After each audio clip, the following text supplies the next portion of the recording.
ਸਤਿ ਸ਼੍ਰੀ ਅਕਾਲ ਜੀ।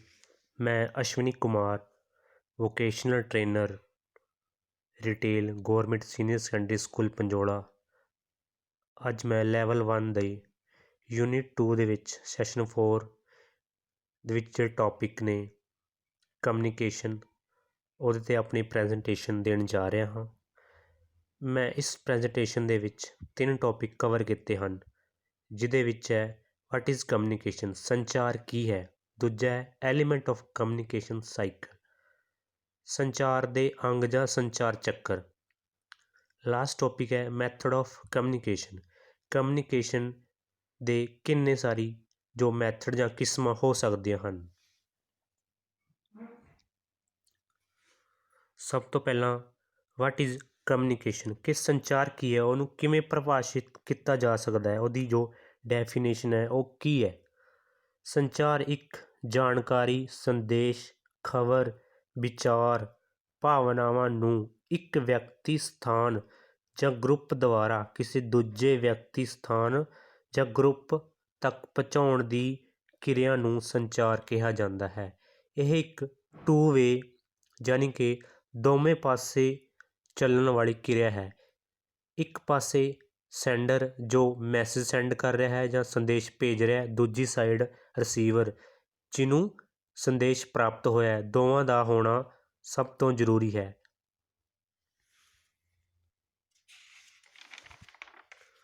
ਉਸ ਤੋਂ ਬਾਅਦ ਅਗਲਾ ਜੋ ਟੌਪਿਕ ਹੈ ਐਲੀਮੈਂਟ ਆਫ ਕਮਿਊਨੀਕੇਸ਼ਨ ਸਾਈਕਲ, ਸੰਚਾਰ ਚੱਕਰ ਦੇ ਅੰਗ। ਸੰਚਾਰ ਦੇ ਕਿਹੜੇ ਕਿਹੜੇ ਪਾਰਟਸ ਨੇ ਜੋ ਜਾਂ ਭਾਗ ਨੇ ਉਹ ਹੋ ਸਕਦੇ ਹਨ। ਸਭ ਤੋਂ ਪਹਿਲਾਂ ਸੰਚਾਰ ਚੱਕਰ ਦੇ ਵਿੱਚ ਸੰਦੇਸ਼ ਯਾਨੀ ਕਿ ਮੈਸੇਜ। ਸੰਦੇਸ਼ ਉਹ ਇੱਕ ਕਿਰਿਆ ਹੈ ਜਿਸ ਦੇ ਵਿੱਚ ਵਿਅਕਤੀ ਜੋ ਆਪਣੀ ਗੱਲ, ਆਪਣੇ ਵਿਚਾਰ, ਆਪਣੀ ਭਾਵਨਾਵਾਂ ਨੂੰ ਦੂਜੇ ਵਿਅਕਤੀ ਵੱਲ ਭੇਜਦਾ ਹੈ, ਉਸ ਨੂੰ ਸੰਦੇਸ਼ ਕਿਹਾ ਜਾ ਸਕਦਾ ਹੈ। ਸੰਦੇਸ਼ ਕੋਈ ਖਬਰ, ਕੋਈ ਵਿਚਾਰ, ਕੋਈ ਆਈਡੀਆ। ਸੰਦੇਸ਼ ਉਹ ਗੱਲ ਹੈ ਜੋ ਵਿਅਕਤੀ ਨੇ ਦੂਜੇ ਵਿਅਕਤੀ ਵੱਲ ਭੇਜਣੀ ਹੈ। ਉਸ ਤੋਂ ਬਾਅਦ ਅਗਲਾ ਅੰਗ ਹੈ ਸੈਂਡਰ, ਜੋ ਵਿਅਕਤੀ ਜਿਹਨੇ ਸੰਦੇਸ਼ ਬਣਾਇਆ ਹੈ ਜਾਂ ਜਿਹਦੇ ਦਿਮਾਗ ਦੇ ਵਿੱਚ ਕੋਈ ਗੱਲ ਦੀ ਜਾਂ ਕੋਈ ਜਾਣਕਾਰੀ ਦੀ ਉਪਜ ਹੋਈ ਹੈ, ਉਸ ਵਿਅਕਤੀ ਨੂੰ ਸੈਂਡਰ ਕਿਹਾ ਜਾਂਦਾ ਹੈ। ਸੈਂਡਰ ਤੋਂ ਬਾਅਦ ਅਗਲਾ ਅੰਗ ਹੈ ਉਹ ਹੈ ਇਨਕੋਡਿੰਗ। ਇਨਕੋਡਿੰਗ ਦੇ ਵਿੱਚ ਸੰਦੇਸ਼ ਭੇਜਣ ਵਾਲਾ ਵਿਅਕਤੀ ਆਪਣੇ ਜਿਹੜੇ ਸੰਦੇਸ਼ ਨੂੰ, ਉਹਦੀ ਬਣਤਰ, ਉਹਨੂੰ ਫਿਜ਼ੀਕਲੀ ਤਿਆਰ ਕਰਦਾ ਹੈ, ਉਸ ਸੰਦੇਸ਼ ਨੂੰ ਬਣਾਉਂਦਾ ਹੈ। ਇਨਕੋਡਿੰਗ ਤੋਂ ਬਾਅਦ ਅਗਲਾ ਹੈ ਕਮਿਊਨੀਕੇਸ਼ਨ ਚੈਨਲ, ਜੋ ਸੰਦੇਸ਼ ਭੇਜਣ ਵਾਲਾ ਵਿਅਕਤੀ ਕਿਸ ਮਾਧਿਅਮ ਰਾਹੀਂ ਆਪਣੇ ਸੰਦੇਸ਼ ਨੂੰ ਸੈਂਡਰ ਵੱਲ ਭੇਜ ਰਿਹਾ ਹੈ, ਰਿਸੀਵਰ ਵੱਲ ਭੇਜ ਰਿਹਾ ਹੈ। ਕਮਿਊਨੀਕੇਸ਼ਨ ਚੈਨਲ ਦੇ ਵਿੱਚ, ਸੰਚਾਰ ਮਾਧਿਅਮ ਦੇ ਵਿੱਚ ਇਹ ਜੋ ਸੰਚਾਰ ਹੈ ਲਿਖਤੀ ਜਾਂ ਫਿਰ ਮੌਖਿਕ ਜਾਂ ਫਿਰ ਕੋਈ ਹੋਰ ਤਰੀਕੇ ਨਾਲ ਜੋ ਉਹ ਗੱਲ ਆਪਣੀ ਦੂਜੇ ਵਿਅਕਤੀ ਤੱਕ ਪਹੁੰਚਾਉਣਾ ਚਾਹੁੰਦਾ ਹੈ ਉਹ ਹੋ ਸਕਦੀ ਹੈ। ਉਸ ਤੋਂ ਬਾਅਦ ਹੈ ਰਿਸੀਵਰ, ਜਿਸ ਵਿਅਕਤੀ ਲਈ ਸੰਦੇਸ਼ ਤਿਆਰ ਕੀਤਾ ਗਿਆ ਹੈ ਉਸ ਵਿਅਕਤੀ ਨੂੰ ਰਿਸੀਵਰ ਕਿਹਾ ਜਾਂਦਾ ਹੈ। ਜਿਸ ਨੂੰ ਸੰਦੇਸ਼ ਮਿਲਦਾ ਹੈ ਭਾਵ ਉਸ ਨੂੰ ਹੀ ਰਿਸੀਵਰ ਦਾ ਨਾਂ ਦਿੱਤਾ ਜਾ ਸਕਦਾ ਹੈ। ਉਸ ਤੋਂ ਬਾਅਦ ਅਗਲਾ ਜੋ ਅੰਗ ਹੈ ਉਹ ਹੈ ਡਿਕੋਡਿੰਗ। ਡਿਕੋਡਿੰਗ ਦੇ ਵਿੱਚ ਮੈਸੇਜ ਪ੍ਰਾਪਤ ਕਰਨ ਵਾਲਾ ਵਿਅਕਤੀ ਜੇਕਰ ਉਸ ਸੰਦੇਸ਼ ਨੂੰ ਉਸੇ ਸੈਂਸ ਦੇ ਵਿੱਚ, ਉਸੇ ਭਾਵਨਾ ਦੇ ਰੂਪ ਵਿੱਚ ਸਮਝੇ ਜਿਸ ਭਾਵਨਾ ਜਾਂ ਜਿਸ ਸੈਂਸ ਦੇ ਵਿੱਚ ਭੇਜਣ ਵਾਲੇ ਵਿਅਕਤੀ ਨੇ, ਸੈਂਡਰ ਨੇ ਮੈਸੇਜ ਨੂੰ ਤਿਆਰ ਕੀਤਾ ਸੀ, ਤਾਂ ਉਸ ਨੂੰ ਡਿਕੋਡਿੰਗ ਦਾ ਨਾਂ ਦਿੱਤਾ ਜਾ ਸਕਦਾ ਹੈ। ਲਾਸਟ ਜੋ ਅੰਗ ਹੈ ਫੀਡਬੈਕ ਤੋਂ ਭਾਵ ਮੈਸੇਜ ਪ੍ਰਾਪਤ ਕਰਨ ਵਾਲਾ ਵਿਅਕਤੀ, ਰਿਸੀਵਰ, ਉਸ ਮੈਸੇਜ 'ਤੇ ਜੋ ਪ੍ਰਕਿਰਿਆ ਜਾਂ ਆਪਣਾ ਜੋ ਜਵਾਬ ਤਿਆਰ ਕਰਦਾ ਹੈ ਉਸ ਨੂੰ ਰਿਸਪੌਂਸ ਕਿਹਾ ਜਾਂਦਾ ਹੈ।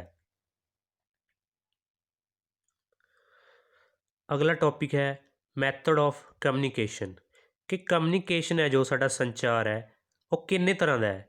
ਸੰਚਾਰ ਮੇਨਲੀ 3 ਤਰ੍ਹਾਂ ਦਾ ਹੋ ਸਕਦਾ ਹੈ। ਸਭ ਤੋਂ ਪਹਿਲਾਂ ਹੈ ਵਰਬਲ, ਨੋਨ ਵਰਬਲ ਅਤੇ ਵਿਜ਼ੂਅਲ। ਵਰਬਲ ਤੋਂ ਭਾਵ ਲਿਖਤੀ, ਨੋਨ ਵਰਬਲ ਤੋਂ ਭਾਵ ਮੌਖਿਕ ਬੋਲ ਕੇ। ਇੱਕ ਜੋ ਸਾਡਾ ਲਾਸਟ ਮੈਥਡ ਹੈ ਕਮਿਊਨੀਕੇਸ਼ਨ ਦਾ ਟਾਈਪ ਹੈ, ਉਸ ਦਾ ਨਾਂ ਹੈ ਜੀ ਵਿਜ਼ੂਅਲ। ਸਭ ਤੋਂ ਪਹਿਲਾਂ ਗੱਲ ਕਰਾਂਗੇ ਆਪਾਂ ਵਰਬਲ ਕਮਿਊਨੀਕੇਸ਼ਨ, ਯਾਨੀ ਕਿ ਲਿਖਤੀ ਜਾਂ ਬੋਲ ਕੇ ਜੋ ਆਪਾਂ ਗੱਲ ਕਰਨੀ ਹੈ ਉਸ ਬਾਰੇ ਆਪਾਂ ਗੱਲ ਕਰਾਂਗੇ। ਵਰਬਲ ਕਮਿਊਨੀਕੇਸ਼ਨ ਦੇ ਵਿੱਚ ਵਿਅਕਤੀ ਜੋ ਮੈਸੇਜ ਡਿਲੀਵਰ ਕਰ ਰਿਹਾ ਹੈ ਜਾਂ ਆਪਣੀ ਮੈਸੇਜ ਨੂੰ ਜਾਂ ਸੰਦੇਸ਼ ਨੂੰ ਦੂਜੇ ਵਿਅਕਤੀ ਤੱਕ ਪਹੁੰਚਾਉਣਾ ਚਾਹੁੰਦਾ ਹੈ, ਉਹ ਕਿਸੇ ਨਾ ਕਿਸੇ ਵਰਡ ਦੀ ਵਰਤੋਂ ਕਰੇਗਾ ਆਪਣੇ ਮੈਸੇਜ ਨੂੰ ਦੂਜੇ ਵਿਅਕਤੀ ਤੱਕ ਜਾਂ ਦੂਜੇ ਵਿਅਕਤੀ ਨੂੰ ਕਨਵੇ ਕਰਨ ਦੇ ਲਈ। ਜਿਵੇਂ ਇਸ ਪਿਕਚਰ ਦੇ ਵਿੱਚ ਦਿਖਾਇਆ ਗਿਆ ਹੈ ਕਿ ਸਟਾਫ ਜੋ ਕਿਸੇ ਵੀ ਕੰਪਨੀ ਜਾਂ ਕਿਸੇ ਸੰਸਥਾ ਦਾ ਜੋ ਸਟਾਫ ਹੈ ਉਹ ਆਪਸ ਦੇ ਵਿੱਚ ਗੱਲ ਕਰ ਰਿਹਾ ਹੈ। ਉਹ ਗੱਲ ਹੈ ਜੋ ਉਹ ਮੈਸੇਜ ਹੈ, ਉਸ ਮੈਸੇਜ ਨੂੰ ਕਨਵੇ ਕਰਨ ਦੀ ਪ੍ਰਕਿਰਿਆ ਉਹ ਆਪਣੇ ਸ਼ਬਦਾਂ ਦੇ ਰਾਹੀਂ ਬੋਲ ਕੇ ਉਹ ਆਪਣੇ ਸੰਦੇਸ਼ ਨੂੰ ਦੂਜੇ ਵਿਅਕਤੀ ਵੱਲ ਦੱਸ ਰਿਹਾ ਹੈ। ਇਸ ਨੂੰ ਆਪਾਂ ਵਰਬਲ ਕਮਿਊਨੀਕੇਸ਼ਨ ਦਾ ਨਾਂ ਦੇ ਸਕਦੇ ਹਾਂ। ਉਸ ਤੋਂ ਬਾਅਦ ਨੈਕਸਟ ਜੋ ਕਿਸਮ ਹੈ ਸਾਡੀ ਉਹ ਹੈ ਨੋਨ ਵਰਬਲ ਕਮਿਊਨੀਕੇਸ਼ਨ। ਇਸ ਜੋ ਕਿਸਮ ਦੇ ਅਕੋਰਡਿੰਗ, ਇਸ ਕਿਸਮ ਦੇ ਅਨੁਸਾਰ ਸੈਂਡਰ ਜੋ ਸੰਦੇਸ਼ ਸੈਂਡ ਕਰਦਾ ਹੈ, ਭੇਜਦਾ ਹੈ, ਉਹ ਕਿਸੇ ਵੀ ਵਰਡ ਨੂੰ ਜਾਂ ਕਿਸੇ ਬੋਲੀ ਨੂੰ ਜਾਂ ਕਿਸੇ ਲਿਖਤੀ ਰੂਪ ਨੂੰ ਇਸ ਦੇ ਵਿੱਚ ਨਹੀਂ ਲੈ ਕੇ ਆਉਂਦਾ। ਉਹ ਸਿਰਫ ਆਪਣੀ ਜੋ ਗੱਲ ਹੈ, ਆਪਣੇ ਸੰਦੇਸ਼ ਹੈ, ਆਪਣੀ ਜਾਣਕਾਰੀ ਹੈ, ਉਸ ਨੂੰ ਦੂਜੇ ਵਿਅਕਤੀ ਤੱਕ ਕਨਵੇ ਕਰਨ ਦੇ ਲਈ ਕਿਸੇ ਬੋਡੀ ਲੈਂਗੁਏਜ, ਗੈਸਚਰ ਜਾਂ ਫੇਸ਼ੀਅਲ ਜੋ ਉਹਦੇ ਐਕਸਪ੍ਰੈਸ਼ਨ ਨੇ ਉਹਨਾਂ ਦੇ ਥਰੂ ਆਪਣੀ ਜੋ ਗੱਲ ਹੈ ਦੂਜੇ ਵਿਅਕਤੀ ਵੱਲ ਪਹੁੰਚਾਉਂਦਾ ਹੈ। ਇਸ ਨੂੰ ਆਪਾਂ ਨੋਨ ਵਰਬਲ ਕਮਿਊਨੀਕੇਸ਼ਨ ਕਹਿ ਸਕਦੇ ਹਾਂ। ਸਾਡਾ ਜੋ ਲਾਸਟ ਕਿਸਮ ਹੈ ਕਮਿਊਨੀਕੇਸ਼ਨ ਦੀ ਉਹ ਹੈ ਜੀ ਵਿਜ਼ੂਅਲ ਕਮਿਊਨੀਕੇਸ਼ਨ। ਵਿਜ਼ੂਅਲ ਤੋਂ ਭਾਵ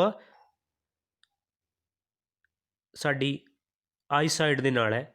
ਵਿਜ਼ੂਅਲ ਕਮਿਊਨੀਕੇਸ਼ਨ ਦੇ ਵਿੱਚ ਸੈਂਡਰ ਹੈ ਜੋ ਮੈਸੇਜ ਸੈਂਡ ਕਰ ਰਿਹਾ ਹੈ, ਉਹ ਆਪਣੀ ਗੱਲ ਨੂੰ ਦੂਜੇ ਵਿਅਕਤੀ ਤੱਕ ਕਿਵੇਂ ਪਹੁੰਚਾ ਸਕਦਾ ਹੈ, ਇਸ ਗੱਲ ਨੂੰ ਦੱਸਣ ਦੇ ਜੋ ਮੈਥਡ ਹੈ ਉਸ ਨੂੰ ਆਪਾਂ ਵਿਜ਼ੂਅਲ ਦਾ ਨਾਂ ਦੇ ਸਕਦੇ ਹਾਂ। ਵਿਜ਼ੂਅਲ ਦੇ ਵਿੱਚ ਜੋ ਸੈਂਡਰ ਹੈ ਉਹ ਆਪਣੀ ਗੱਲ ਨੂੰ, ਆਪਣੇ ਮੈਸੇਜ ਨੂੰ, ਜਾਣਕਾਰੀ ਨੂੰ ਗ੍ਰਾਫ, ਚਾਰਟ, ਮੈਪ, ਪ੍ਰੋਜੈਕਟਰ ਜਾਂ ਵਾਈਟ ਬੋਰਡ ਦੇ ਥਰੂ ਦੂਜੇ ਤੱਕ ਪਹੁੰਚਾ ਸਕਦਾ ਹੈ।